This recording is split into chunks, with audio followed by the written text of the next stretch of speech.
Hey, good morning. This is my buddy right here, Wayne Johnson. This is a guy I've been telling you about. This is the real deal. This is a real cowboy here. Like I tell you, I'm an old Jake-legged West Texas guy. This is the real deal right here. This man was raised on the 4-6's ranch. Been a cowboy all of his life. Got some really good stories. He actually got a picture here in the background here. This is the picture of him and his brother, and his brother is riding this saddle. This horse right here is actually Wayne's horse, but this was taken 3 months before he drowned. In 1950. Yeah, so we're getting this saddle is being reconditioned, but I wanted to just talk to you and just kind of let you know a little bit about him. He's going to share some stories with you. Wayne, I appreciate you taking the time to come in here.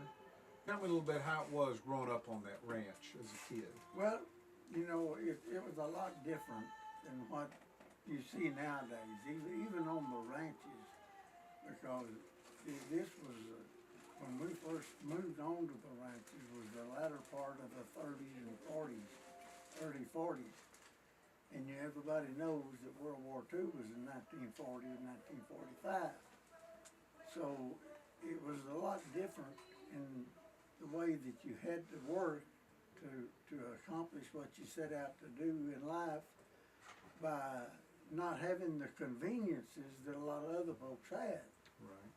So when you get up in the morning at 4:30 and you don't go to bed till 9:30 at night, or not, you know, getting all your chores done, feeding the livestock and milking the cows, and then growing up as a child, you still had to do your homework and going to school after you ride the school bus for 3.5 hours to get to where you're going and to go to school.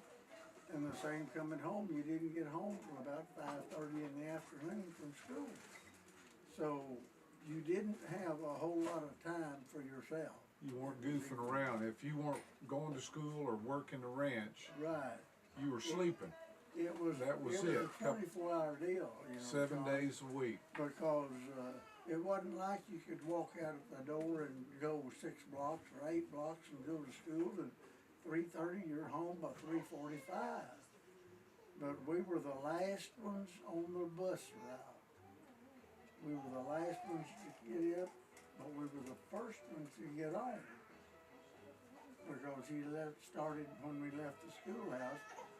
The closest one he drops and next and next and next. Right. So we got to the last one, but we were the first. So rather than start that way in the morning, he goes to the far end and picks up that one, goes back, and then he's closer to the schoolhouse when he picks up the last student.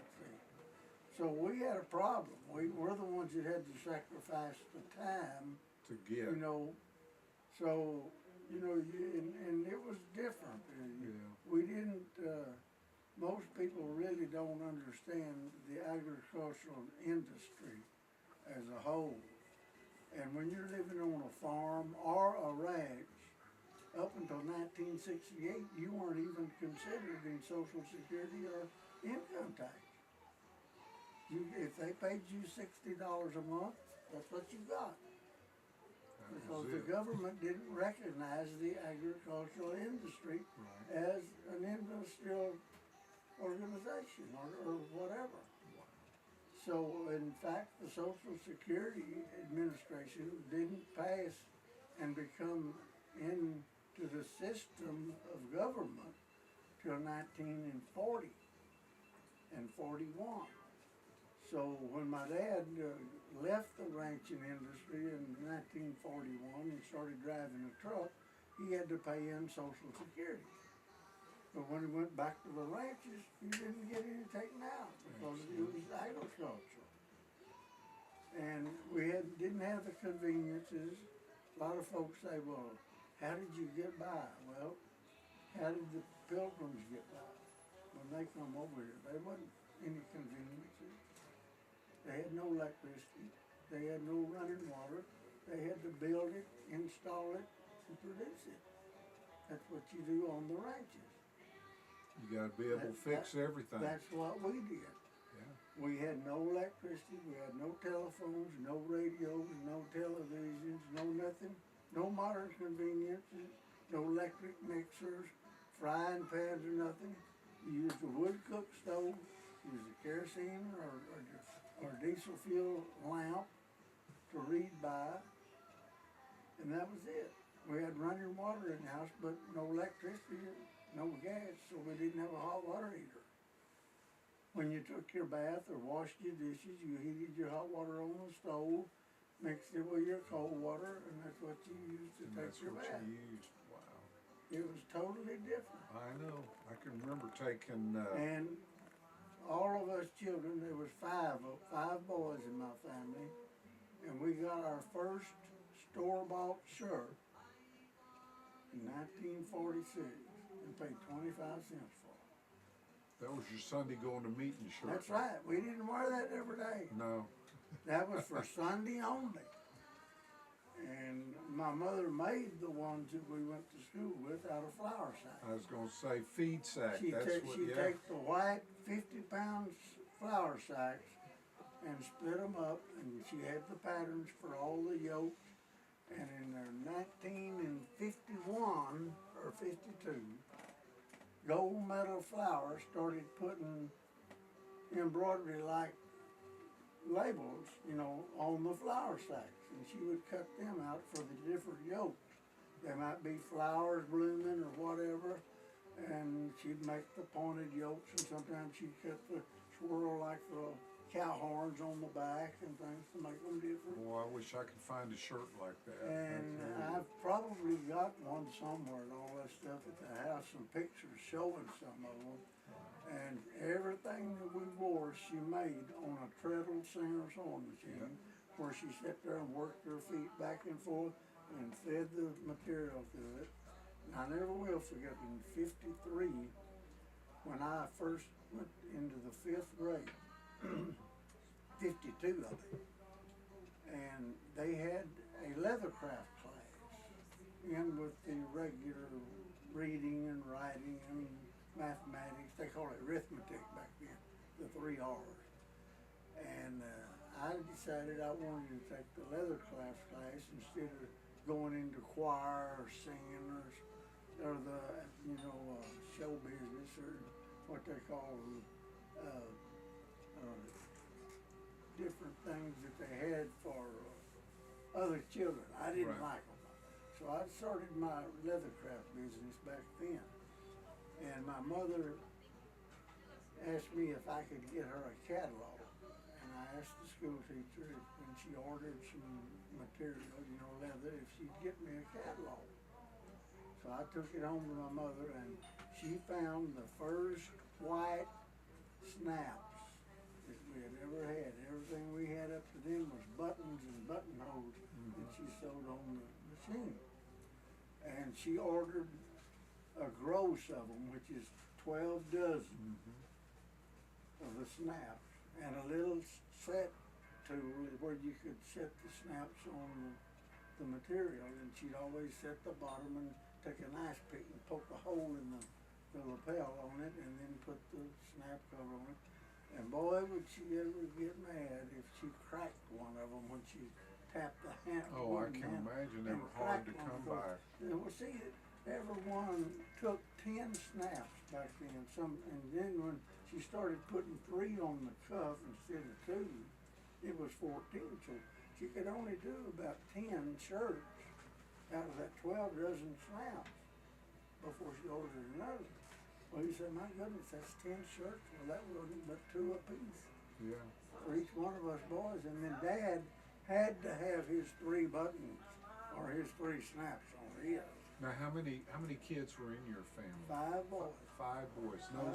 No sisters. That's the reason my dad never had a problem going to work on ranch, because he took his crew with He him. got all the boys to go with He him. had them from the small one to the big one. And he started at the top, and on taking them riding, when we first was learning to ride horses at the age of 5 and 6, bareback.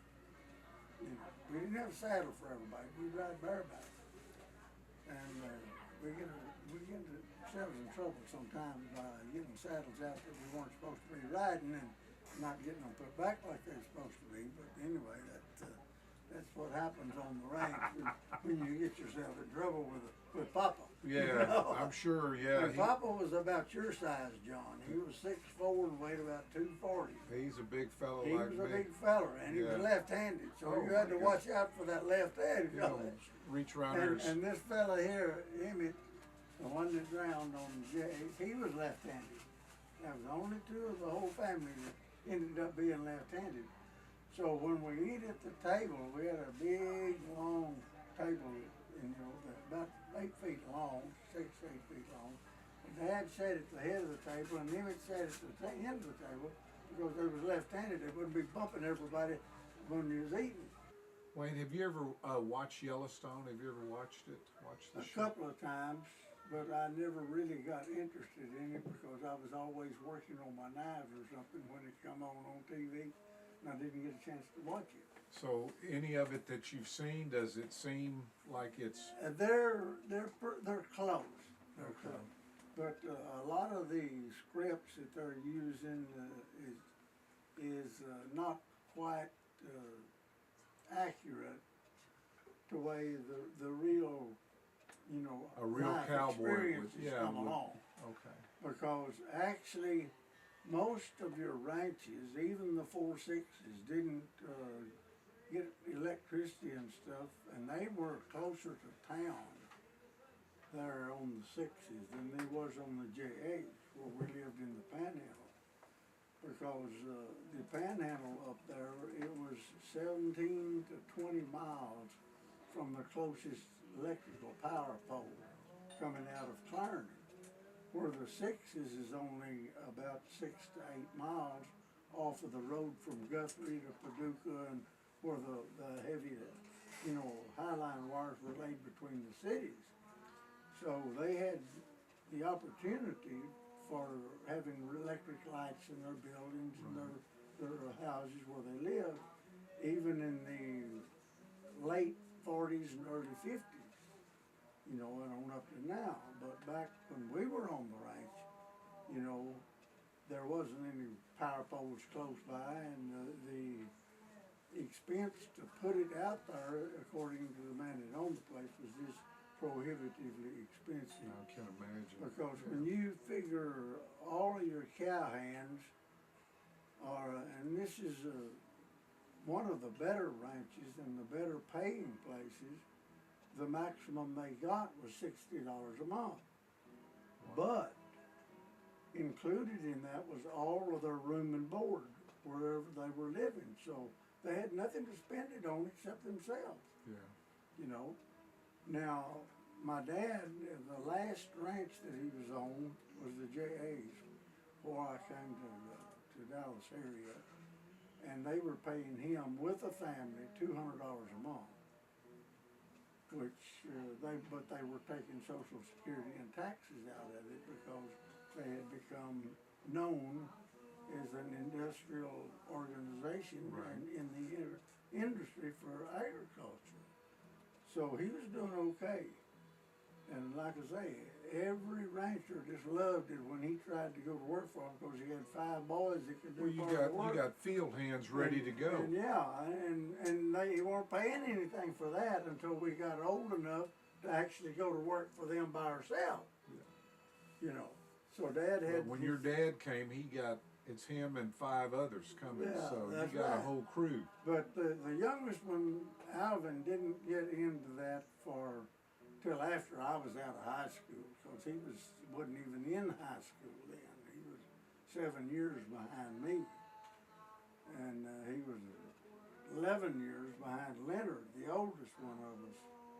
So the actual experiences were different on the different ranches in different locations across Texas, but it was still the same quality work and the quality product that we were putting on the market. But actually back then, a full-grown steer might bring $25 or $50 on the market. Nowadays they're $2,000. I know. It's Dollars a price. mile. It's crazy. It's totally different.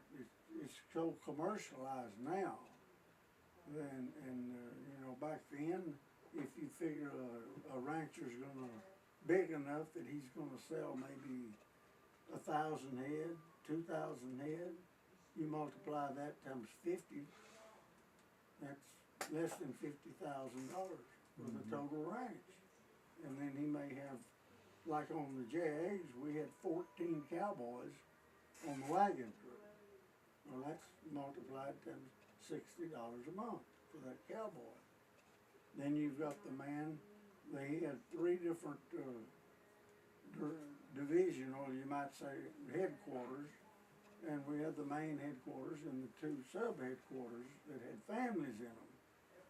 And the reason for that was they had to have a cook available when the wagons came to take care of the boys that were overlapping on the wagon crew. Because they would take all of the cowboys from the whole ranch and put them in, you know, on the wagon.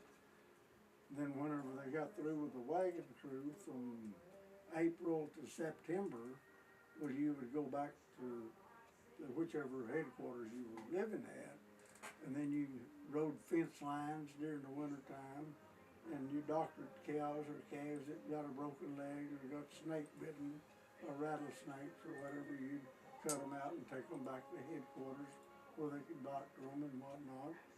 But the wagon crew is where I had a little bit of a difference with Yellowstone. They didn't go in depth on a lot of the problems that you have, because when you take 14 different cowboys and put them out there for 6 months at a time, sleeping on the ground from the time the sun goes down till the sun comes up, and then get up and work all day, I don't think it's really comfortable when you've got a bedroll that's what you sleep in. Every cowboy has his own bedroll.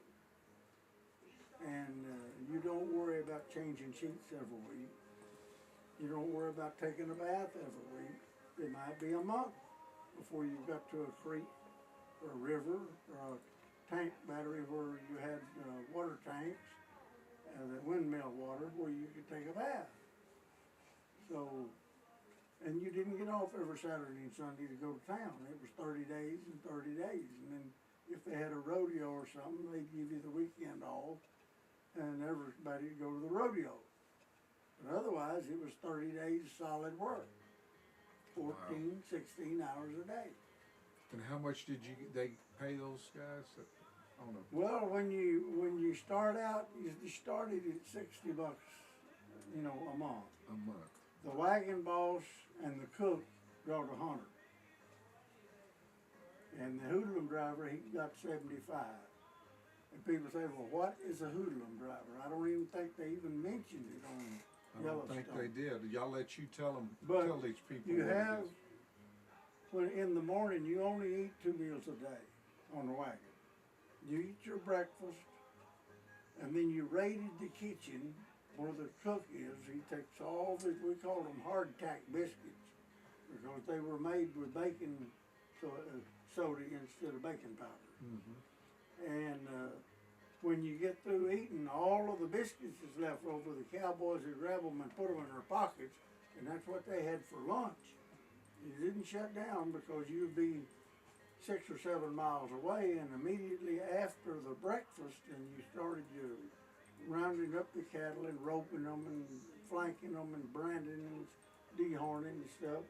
Well, the cook had to tear down the cook pots and everything, put the fire out, load it all in the chuck wagon, hook the team up, and then you had to go 8 or 9 more miles into the pasture and set up again so he could cook supper when everybody got through right before sundown. And the hoodlum driver, when you woke up, you had to roll up your bedroll, tie it with your picking strings on each end, and leave a loop so he could get his hand behind it, and take them and stack them by the hoodlum wagon. And he carried all of the firewood on the back of the hoodlum wagon for the cook, and then all the bedrolls were stacked in the front and tied down with a rope, and he went with the cook. And you also had the horse wrangler. Every cowboy that worked the wagon had 5 horses in his string. So if you got 14, you got 70 horses out there. Wow. And the 14 you're riding, you're not allowed to ride him the next day. You had to rotate your horses because they got a workout. Oh, I can Believe me, imagine. they was lathered up like a bar of soap when by the time you got through at the end of the day. But they had the wrangler, and he had a portable fence that he'd take little spikes that they'd take and hammer into the ground and put a lariat rope up all the way around it, and that's what they put the horses in at night. You know, and it would be big enough that they could nibble on the grass, and sometimes they would just hobble them and turn them loose and put hobbles on their front legs so they couldn't run off. And then every morning you'd go out and take the hobbles off the ones in your string, tie it with a rope, put it on the hoodlum wagon with your bedroll, and that night you'd put them back on the ones that you weren't going to ride, and you'd ride the other one. And it all entailed work from 4 o'clock or 3:30, 4:30 in the morning till when the sun went down at night. You still get up that $60 a early month. now? You still get up at 3:30 or 4 in the morning? I still get up from 3:30 to 4:30. I knew it. And I've been raised that way all of my life. And mainly, even when I went into the oil field, you know, we worked 12-hour shifts. Get up, you had breakfast at 5:30, punch the clock in at 6 o'clock, and out at 6 o'clock, eat your supper afterwards, go to bed, get up at 4 o'clock in the morning, start over again. 12 hours a day, every day.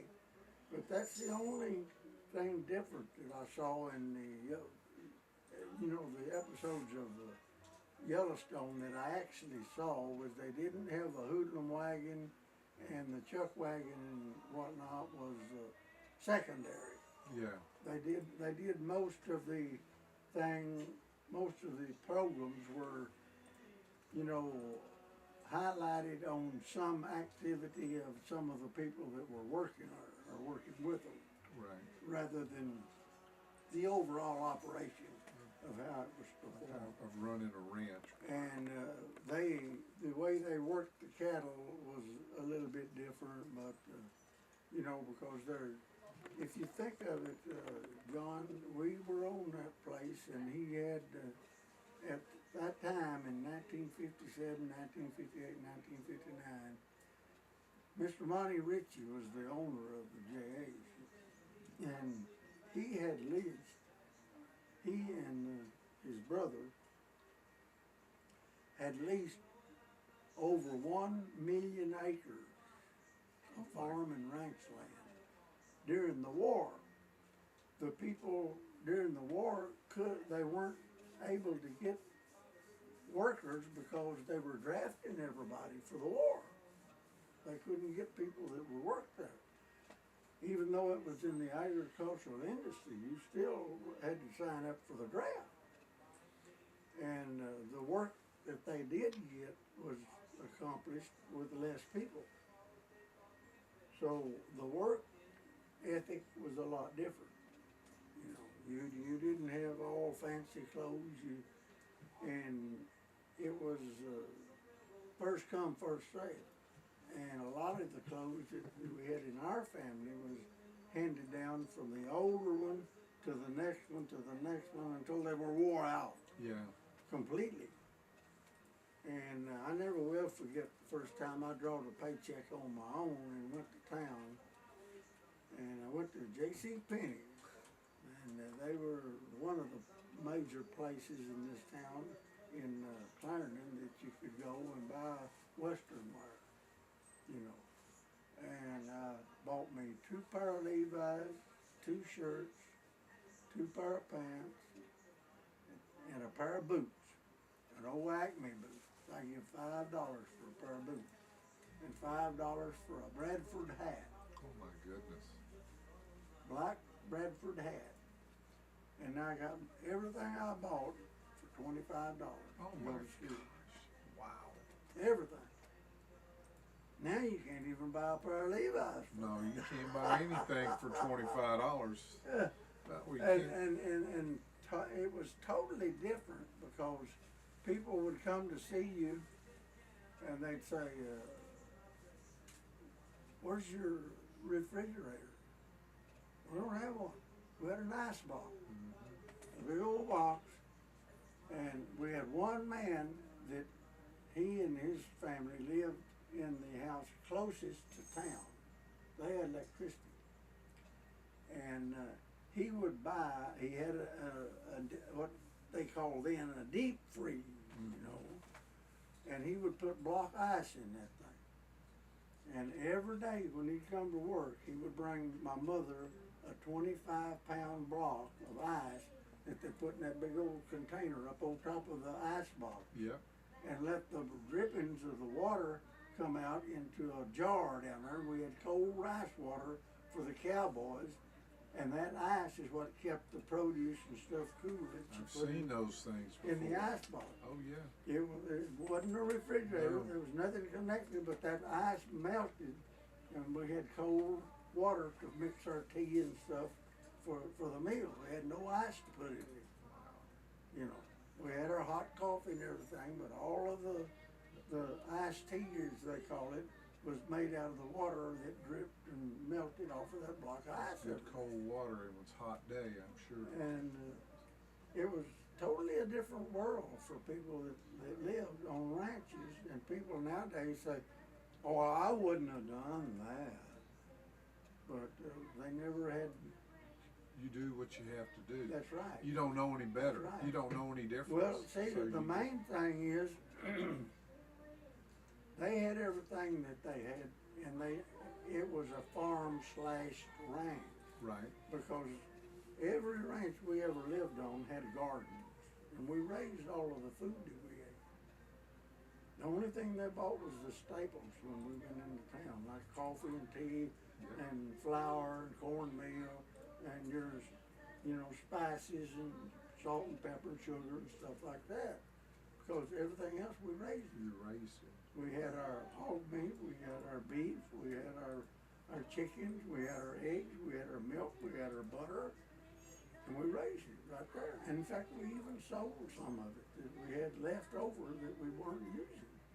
You know. Mom would make a little extra money on that. Yeah, Mom would make money off of the eggs, and we'd sit around, and the weekends was churning time. We had 4 big old hand churns that we churned the cream and made the butter, and she'd push it into the molds and mold it and wrap it in wax paper and take it to the store, along with about 100 dozen eggs a week, and put that on our account. And then once a month, Dad would take Mom in, and they'd buy all of our staples and take that off of our account for the eggs and the butter. It's like a barter deal.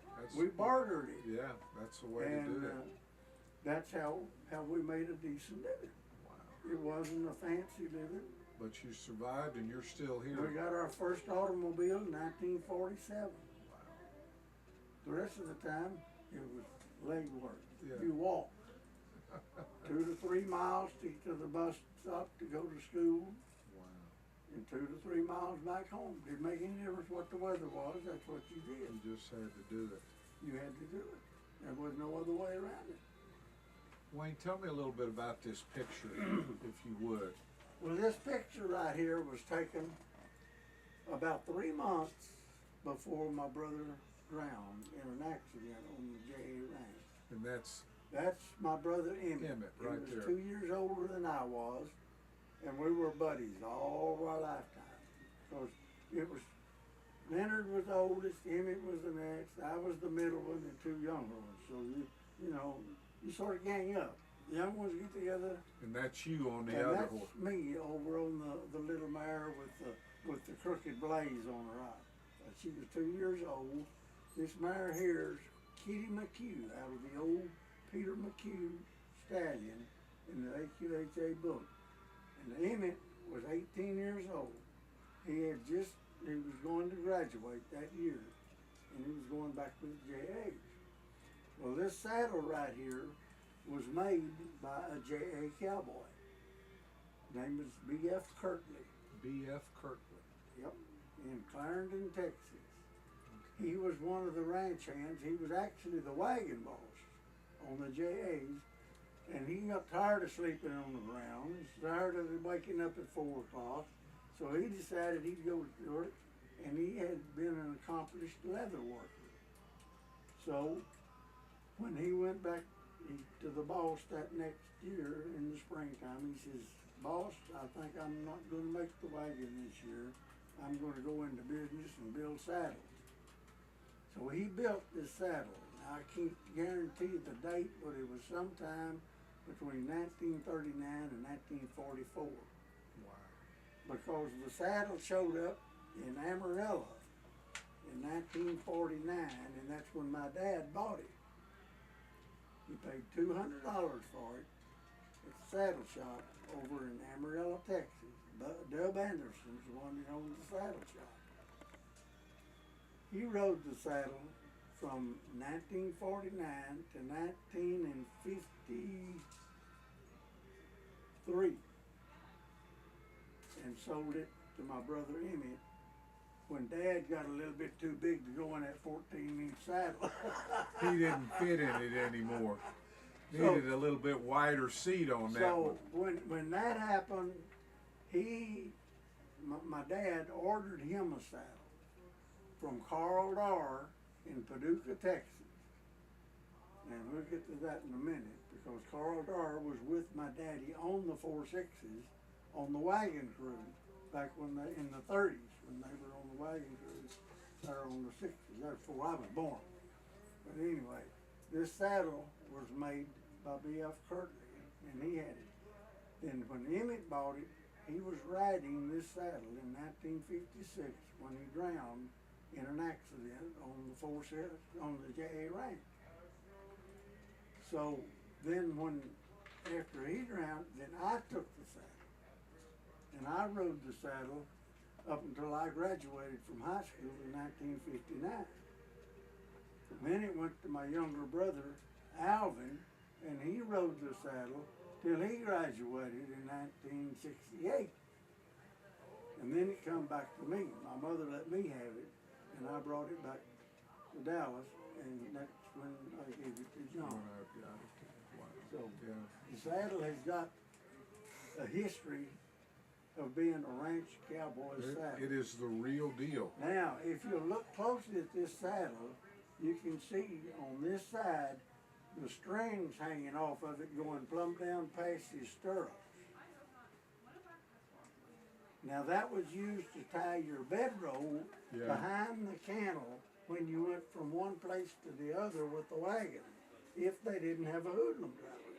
Now that's what they used on Yellowstone, is putting the bedroll behind the saddle. Yeah, That saved them the money of the hoodlum and the hoodlum driver and all of that stuff in the film. You know, and every saddle that we owned had 3-foot strings on both sides to tie your slicker suit, your jacket, or whatever. When you're riding, you don't have time to go back to the wagon to get a slicker suit to put it on if it starts raining and hailing, or as I told you a while ago on my favorite memory of when this mare right here brought my dad and I in the middle of the blizzard in 1957, in February 1957.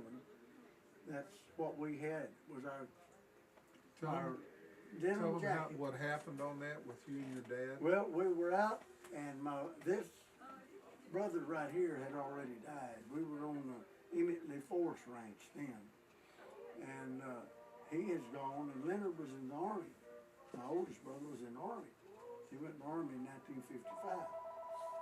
So Dad and I were out riding pasture to see which cattle we were going to bring in to ship. That spring, whenever it was time, and we'd pull the calves off of them. Well, there were some of them that were dry cows and didn't have calves. Those were definitely going to be shipped. And he was tallying them up so that Mr. Lee Force would know which ones to bring in. Now, this is one of the hazards of living on a ranch with no communication, no electricity, no telephone, no nothing. We didn't know there was a blizzard coming out of Colorado. We had no idea what was coming our way. So we had no protective coat with us. We had a light denim jacket on, and that was it. My dad and I were riding out there. The snow got so bad you could barely see in front of the horse's head. Wow. Blowing.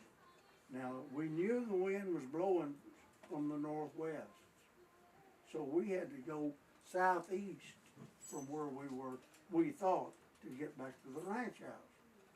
But where southeast? We were in a 10-section pasture, which is 10 square miles. Somewhere within that 10 square miles, we had to figure out how we was going to go home. So my dad was riding point, and we rode, and we rode, and we rode, probably for 30, 40 minutes. And he rode up beside him, and he said, "Son, we're lost. I don't know where we are." So I asked him, I said, "Dad," I said, "do you trust me and my horse?" He said, "I'll trust anybody if they can get me back to the barn." I said, "Okay." So I just reached up and I slid the headstall off of this mare right here, put it over the pommel of the cattle, and I patted her on the neck, and I says, "Take us home, kitty horse." And she turned a great 90-degree angle and took us to the barn. She knew where home She was. knew where her feed bucket was and where she was going to get it.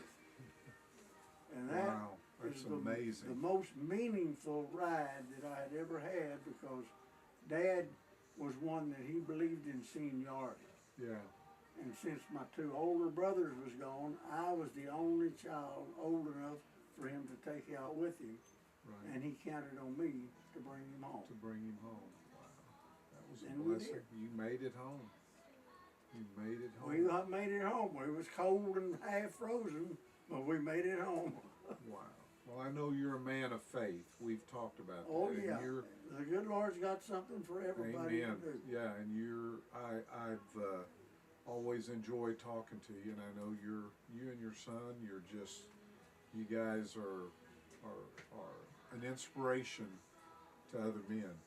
You know, just by the way Well, you live. Bruce has never had to do any of that, but he has come up to where we didn't have everything that we wanted when we had him, and he learned the hard way, just like I did. And when he got old enough to earn what he wanted to buy, he'd come in and he'd tell his mother, say, "Well, I want so-and-so." She said, "Go ask your dad." He come down and he said, "Daddy, I want so-and-so." I said, "What? How much money you got to put on it?" "I don't have any money." I said, "Well, look, when you get to where you want something, you need to be able to buy it. Now, if you need something, my mother and I will take care of your needs. Now, your wants are something else." I said, "That's not what the Bible tells us." He said, "Well, what do you mean?" I said, "Well, the Bible tells us that God will supply our needs. Everybody. It don't make a difference who you are. He will supply your needs. Not your wants, what you anticipate, but your needs. He'll provide your shelter, your meals, your clothing. There'll be something there, some way it'll come. It'll become real and factual." So it's always been that way with Yeah, us, so you with our trust- whole family. And so I told my son, I said, "I'll tell you what I'll do. I'll finance you. We'll go buy you a lawnmower, and you can start around in the neighborhood and get you some yards." "Well, how much do I charge them?" he said. I said, "That's for you to figure out. How many hours, whatever time length it's going to take you to mow that man's yard and edge it, make it nice, and then you give him a price. And next time you go back, you got his name wrote down, you charge him the same price you did the other time. Don't say, 'Well, I didn't get enough out of that, I'm going to raise my prices.' You don't do that. So make sure that you and him agree on this and then write it down." So he did. And I bought him a second-hand bicycle. He didn't get a new bicycle, like a lot of folks.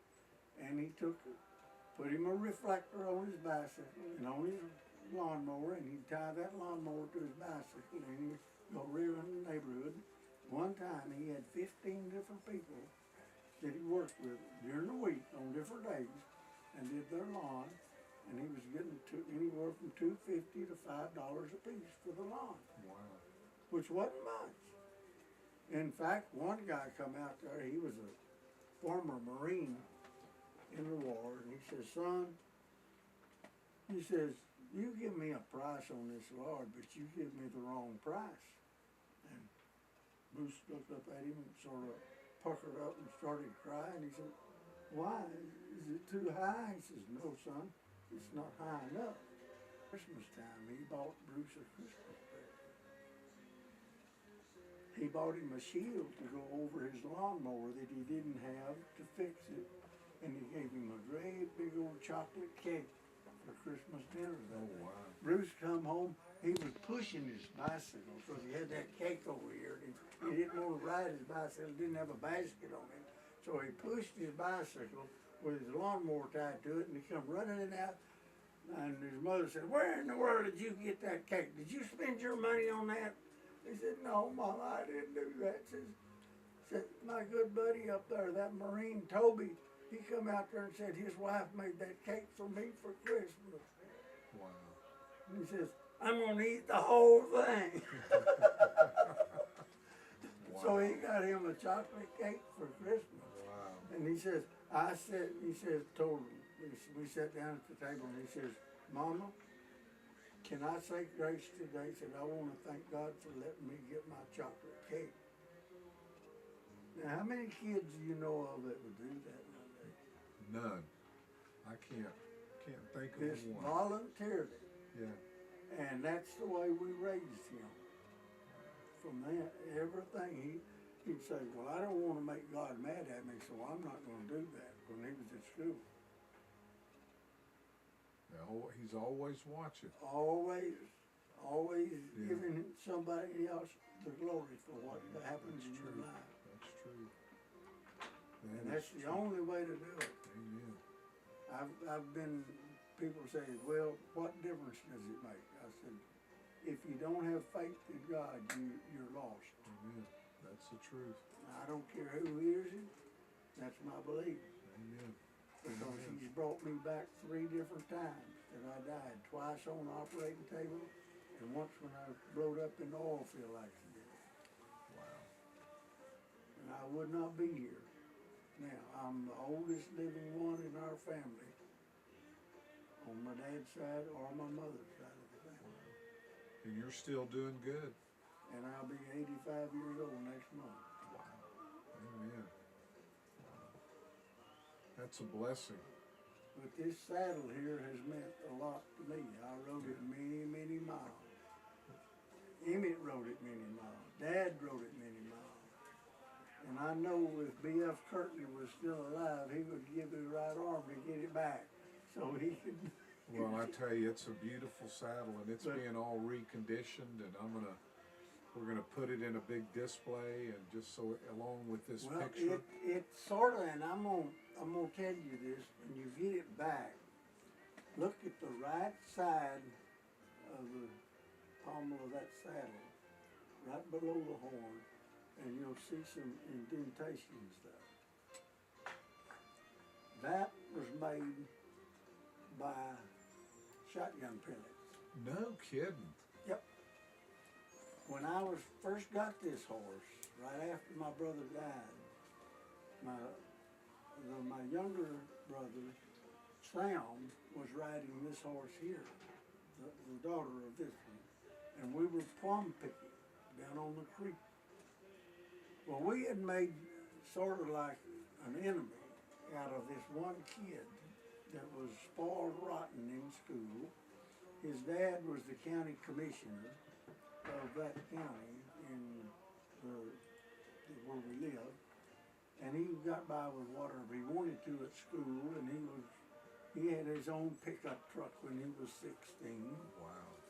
And we were down there picking plums and going home. Well, we had a run-in with him one time before down there when a friend of ours had come out to spend the weekend with us, and we went dove hunting, and he had a bird dog. So we were out there, and this character that put the pellets in that saddle was down there, and he saw us bird hunting, so he busted loose a few rounds at us, and we took cover. We hid. So he caught me and Sam down there with plums in our sack. We put a big old white flour sack, Right. and put the plums in it and tie it and put it behind the saddle and take those strings and tie it down and bring the plums in for my mother to make plum jelly, plum butter, stuff out of it. And this idiot shot at us. Well, we didn't stay there very long because I let the hammer down on that horse and she could run. She was a racehorse, a racing quarter horse. Wow. And we got back to the house, and I got the feeling, and I had on my shafts, and I felt bitty bitty. There's about either 9 shot or 12 shot. Yeah. It was bird shot. Yeah. And it was embedded in my shaft. So I got to looking, and I started digging it out. I dug the last piece of it out about 6 years ago in my garage. I think there may be another one. That's the reason I'm telling you this. Look at it and find out. Well, this was one of the worst, saddest experiences I had. I decided I'd had enough of that character.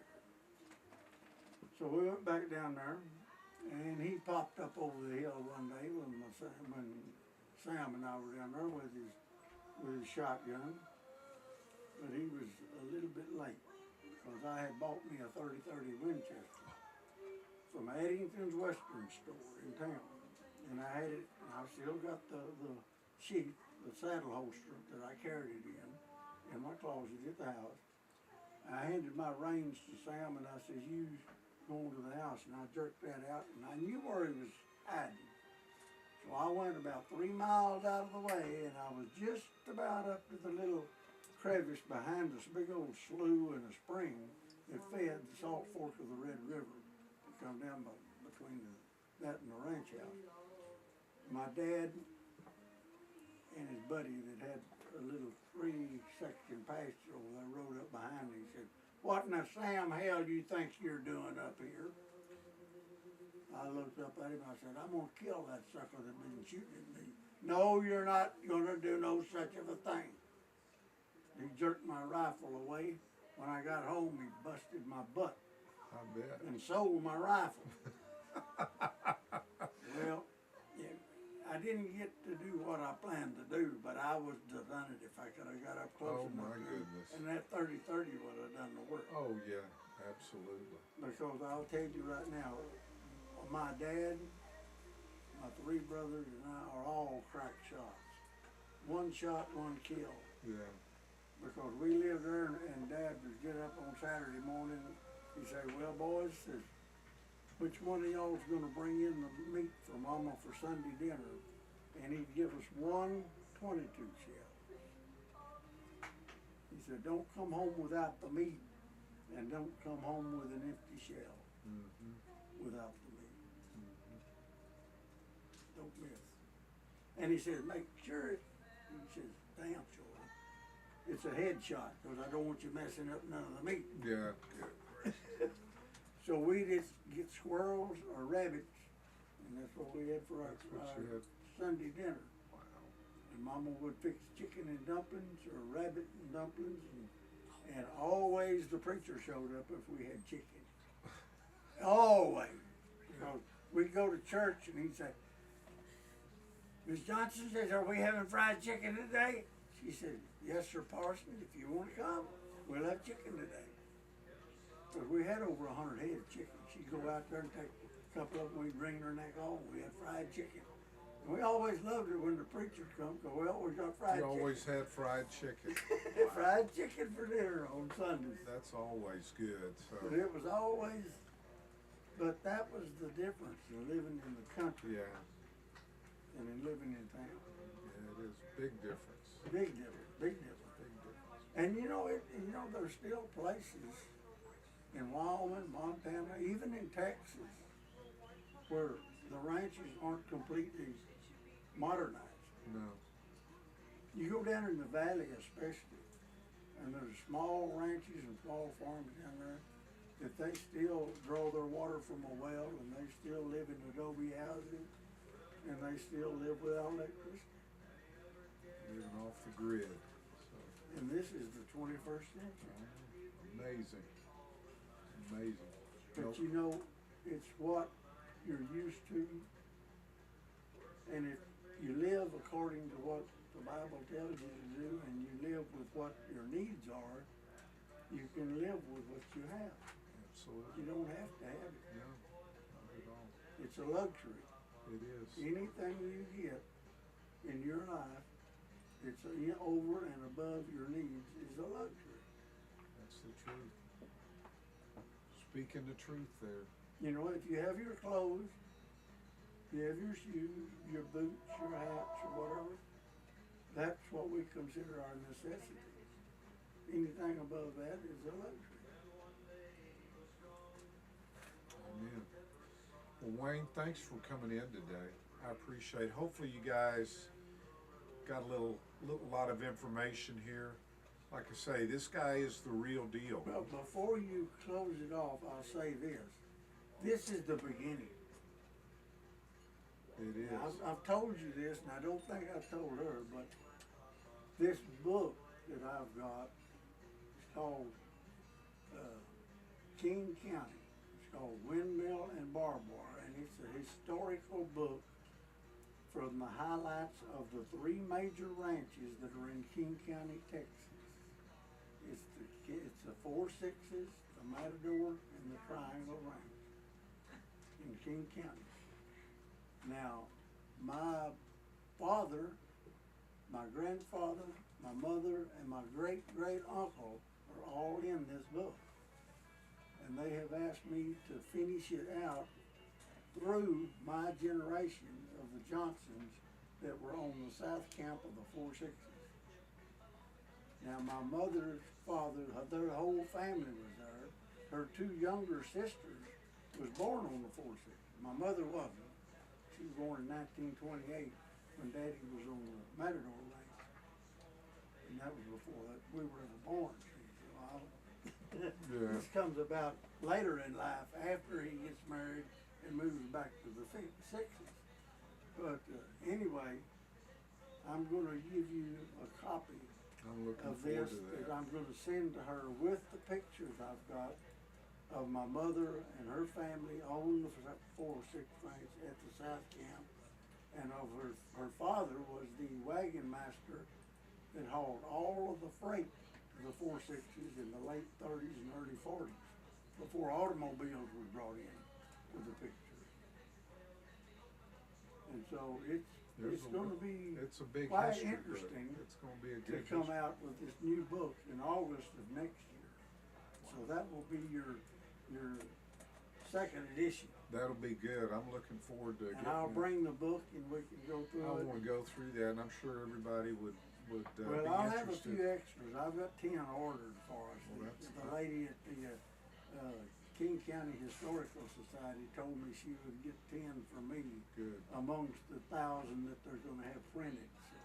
Well, I'm looking forward to it. I appreciate that. So that'll be our second session. That'll be our second session, be able to talk about all this. But yeah, we'll have that saddle back here hopefully next couple of weeks, and we've got a before and after.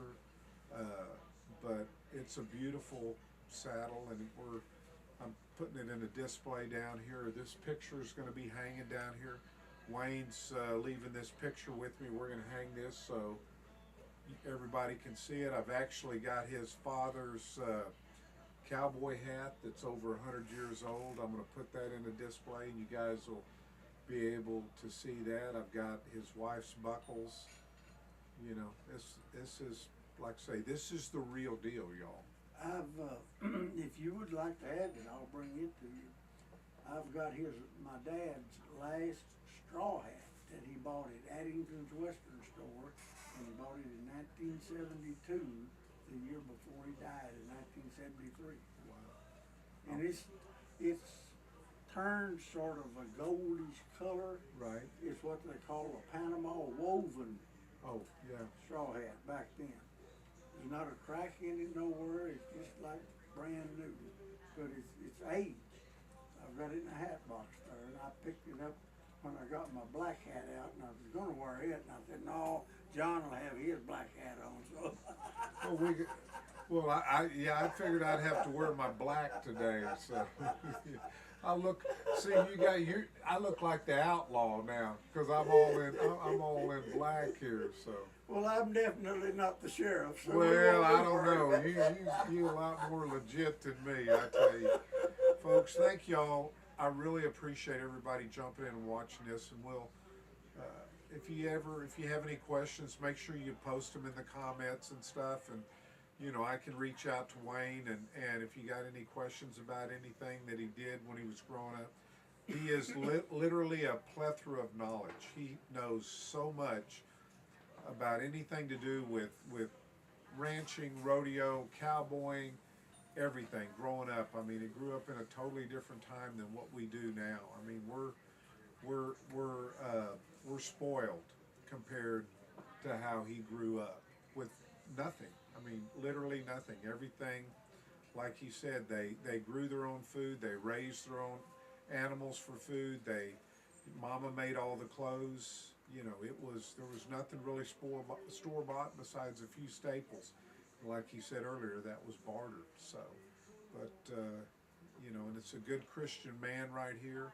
I mean, this sets a good example. I mean, I'm honored to know him. It has really shaped my life. And I always say that I've told you guys that it's always, if you can surround yourself with good Christian people, good like-minded people, it benefits you.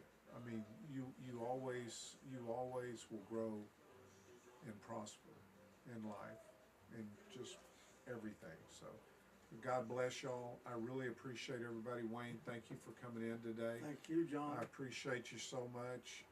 God bless you. We look forward to doing this again. We'll do another one. We will do this again. Thank y'all. Hey, love you guys. We'll see you again.